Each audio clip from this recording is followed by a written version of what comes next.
Hi, I'm Will Ahmed. I'm the founder and CEO of Whoop, and this is my Thrive Diary.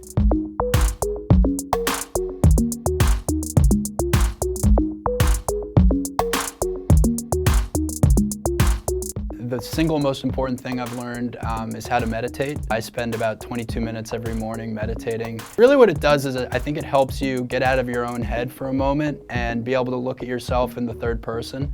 And I'll even find throughout the day this sort of moment of thoughtfulness coming back where I get to see myself in action before I do something. It makes you less reactive to the world, and in a lot of ways it makes you a little bit more patient to see what's coming at you and to respond accordingly.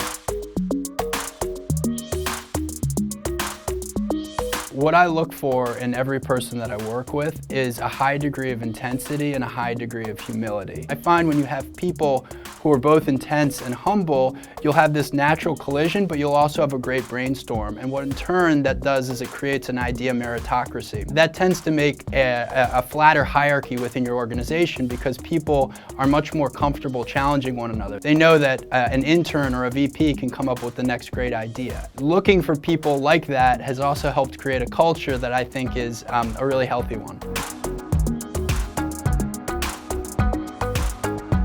When I first founded Whoop, I got a lot of criticism for not listening to people. I was telling someone this about 3 or 4 years ago, and they said to me, try to hear what everyone says. You don't have to listen to it. What I try to do is be very thoughtful about why someone's disagreeing with me, and at the very least internalize that point of view.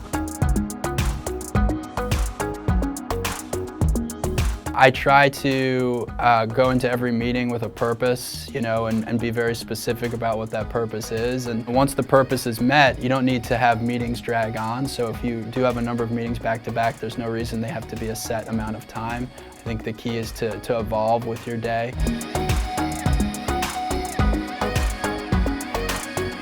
I'm aware that I use technology a lot, and I try not to use it constantly. When I exercise, I try not to have a cell phone with me. 30 minutes before I'm going to bed, I'll try not to be looking at my phone. There's a few things that you can do to really improve your sleep. One is sleeping in a much colder bedroom. That's something I've been doing for a long time. I like to have it as cold as 65 or 64 degrees Fahrenheit. I'll also wear an eye mask when I go to bed. They'll block out most of the natural light in your room. Most rooms aren't dark enough, so you want to start by trying to have the room be as dark as possible. Once you start measuring your sleep, you can be conscious of how these different things are helping you.